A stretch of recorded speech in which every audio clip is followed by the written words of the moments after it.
Ya estamos de regreso, qué gusto que esté con nosotros este domingo, gracias por estar a través de Grupo Fórmula, en la radio, la televisión, el internet y las redes sociales. Vamos a tocar un tema sensible, que tenemos que estar pendientes y atentos de todo lo que ocurre en un ámbito que es sumamente cercano a nosotros, la salud, y lo que se aprobó hace muy poco, una objeción de conciencia en la reforma a la Ley General de Salud y otros tantos artículos que están y que tienen que ver y que luego no los conocemos a fondo sobre lo que está alrededor de esta ley, la Ley General de Salud. Se incorpora esta objeción de conciencia para personal médico y de enfermería. Vamos a entender eso porque es muy amplio y es muy técnico en ocasiones. Está en línea telefónica Juan Rivero, él es abogado.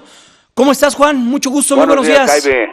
¿Qué tal? ¿Cómo has estado? Muy bien, afortunadamente con el gusto, placer de saludarte esta mañana de fin de semana largo, fin de semana de vacaciones y bueno, pues doblemente agradecido que nos regales estos minutos. A ver, ayúdanos a entender, ¿qué se aprobó en el Senado de la República que tiene que ver con la Ley General de Salud? Fíjate nada más lo que dice la Ley General de Salud, que una persona puede ejercer, si se excusa o no se excusa en determinada situación. Eso sí me parece increíble, ¿no? ¿Y esto qué significa? Si esta persona es como si fuese cierta o no cierta, verdadera o no verdadera, él puede decidir. La ley establece cosas con toda claridad, ¿sí? La ley debe ser clara, precisa, exhaustiva y exacta, ¿sí? No pueden decir a la letra y después decir, bueno, lo que sucederá o lo que ellos creen, lo que ellos pueden decidir, si me excuso o no excuso, ¿sí? Es una voluntad realmente equivocada. Una persona debe de decidir perfectamente qué es lo que va a hacer o dejar de hacer, ¿sí? Es como un abogado, ¿no? Un abogado de repente llega y dice, bueno, yo voy a ver si defiendo o no defiendo, voy a ver si el médico o la enfermera puede decidir o no decidir. Oye, los senadores tienen que establecer plenamente, pero plenamente, ¿sí? Si la ley es clara, ¿sí? Si la ley puede o va a decidir o no decidir, o además dice que puede ser en la mañana o a mediodía o en la tarde, ¿sí? Dependiendo de... ¿Qué pasa si hay una urgencia médica, abogado? Si existe una urgencia médica... Sí. Si es urgente, sí. Si no es urgente, probablemente, a lo mejor, quién sabe. O sea, es interpretativo. Totalmente interpretativo, totalmente, pero no nada más interpretativo, ¿sí? Oye, si es de mañana o si es en la tarde. Además, dependiendo de si la persona, por decir algo, por poner un ejemplo, ¿sí? Es negra o blanca, ¿sí? ¿Sí? Si esta persona, puede ser, caucásica ¿sí?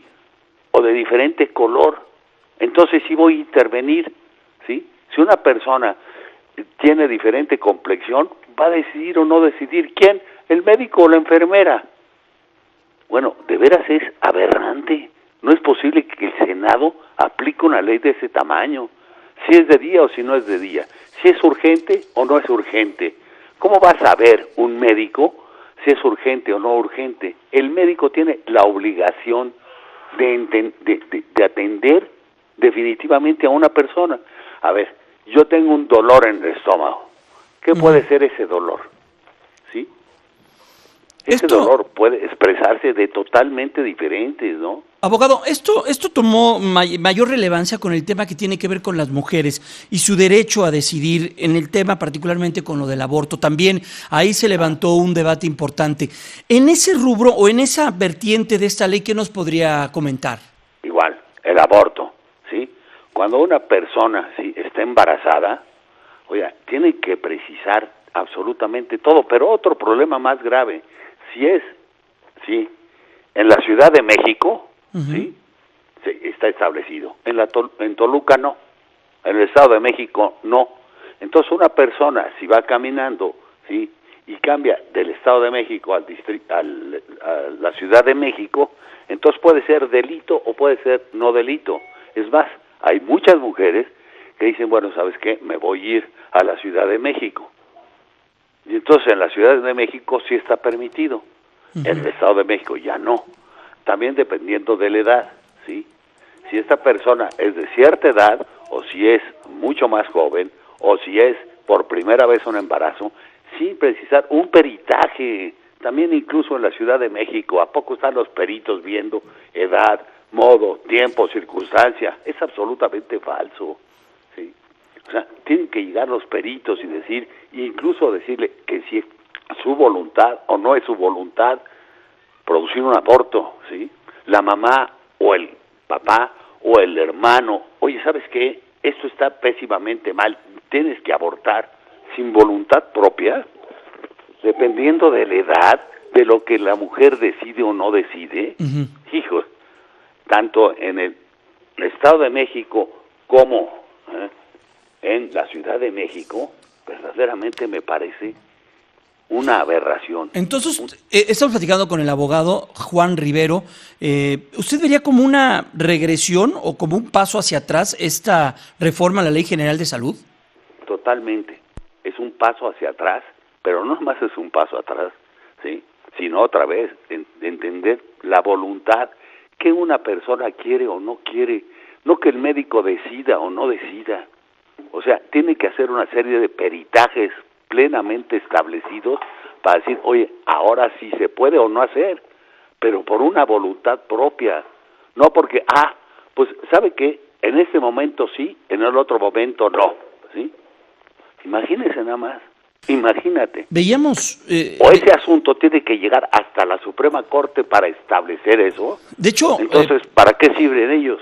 La semana pasada estábamos viendo, por eso nos llamó la atención, el domingo ya por la tarde-noche, veíamos una nota por parte de la Comisión de los Derechos Humanos del Distrito Federal que incluso llama a la Presidencia de la República a ejercer su derecho de veto y a promulgar la reciente reforma a esta Ley General de Salud. ¿Ese sería también otro de los caminos? Debe ejercerlo. El presidente de la República definitivamente debe ejercerlo. No es porque los senadores digan. Además, primero pasa la Cámara de Diputados y luego la de senadores. Y ahora sucede que los senadores, pues dicen, sí, ya, está perfectamente la ley. Sí, y después, a ver qué sucede. Claro.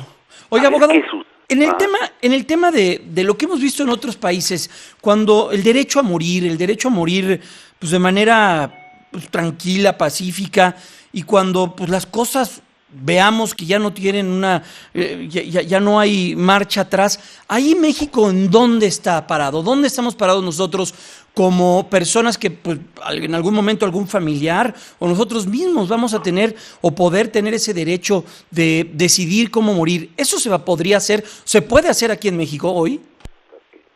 La voluntad asistida, por decir algo. Ajá. La voluntad anticipada, o sea, yo en un momento dado puedo estar tan enfermo que voluntariamente diga yo, oye, ¿sabes qué? Que a mí no me vuelvan a conexar, a entubar. Exacto. ¿Sí? Yo ahí decido, oye, ¿sabes qué? No quiero que me entuban. ¿Por qué? Porque ya estoy tan enfermo, por voluntad propia, ¿sí? Que no me entuben. Ya, estoy muy amolado. Que no me entuben, por favor. Perfecto. Y el médico tiene que estar ahí presente. Oiga, por pero eso por se ejemplo... firma mucho antes. ¿Sí? Yo tendría que firmar ante un notario público. Sí, okay. Es mi deseo. ¿No también? Por ejemplo, pero si ya lo entuban, vamos a poner en el hipotético caso que ya lo entuban y se queda en un coma, usted ya no puede decidir como persona. Su familia puede decidir que lo desconecten porque ahí, pues ya, si el doctor lo desconecta, el doctor se puede convertir quizá cometiendo el delito de homicidio. Exactamente. ¿Ahí qué pasa? Ahí exactamente, el médico tiene que estar ahí y decir, ¿saben qué? Se entubó voluntariamente, él fue el que decidió, ahora sí, la responsabilidad de quién es, de la persona, no del médico. Es que es muy fácil decir, echar la culpa a otro. Es que el médico dijo, no. Por eso antes de notario público, un notario público tiene que estar presente y la persona tiene que estar presente, ¿sí? Anticipadamente. Por ejemplo, yo ya firmé eso, yo lo tengo firmado desde hace mucho tiempo, exactamente para que no me entuben, para que no me... Pues sí, y esa es voluntad propia, ahí no está decidiendo nada, estoy decidiendo yo. Pues qué complejo y qué interesante, pero también qué preocupante esto que sucedió hace unos días y que, bueno, pues estas reformas a la Ley General de Salud, donde ahí está causando mucho mayor conflicto, por utilizar alguna palabra, el tema de este derecho de decidir sobre, en este caso en el cuerpo, ante el derecho de los profesionales de la salud de ejercer el derecho de objeción de conciencia, que así es como se le conoce técnicamente. Licenciado, permítanos ver qué es lo que sucede si pasa por el veto de la Presidencia de la República, si este tema llega a la Suprema Corte de Justicia de la Nación, para que también nos ayude a entenderlo, porque es un tema muy complejo, muy jurídico y muy técnico en ocasiones.